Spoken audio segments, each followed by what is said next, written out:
வவுனியா மாவட்டத்தில் அதிகரித்து வரும் டெங்கு பரவலை கட்டுப்படுத்தும் நோக்கில் குறுகிய கால மற்றும் நீண்ட கால டெங்கு ஒழிப்பு திட்டங்கள் தொடர்பான விசேட கலந்துரையாடல் இன்று வவுனியா மாவட்ட செயலகத்தில் நடைபெற்றது.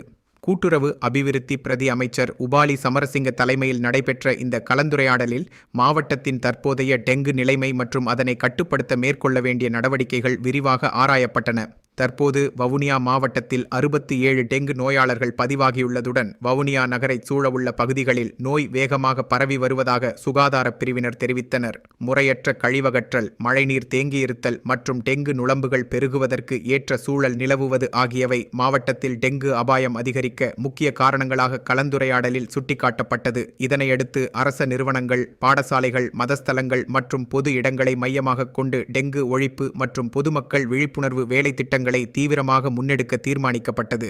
வவுனியா தெற்கு, வெண்கல செட்டிகுளம் மற்றும் வவுனியா பிரதேச செயலாளர் பிரிவுகளில் டெங்கு பரவல் அதிகரித்துள்ளதாகவும் அந்த பகுதிகளில் விசேட கண்காணிப்பு மற்றும் ஒழிப்பு நடவடிக்கைகள் முன்னெடுக்கப்பட உள்ளதாகவும் அதிகாரிகள் தெரிவித்தனர்.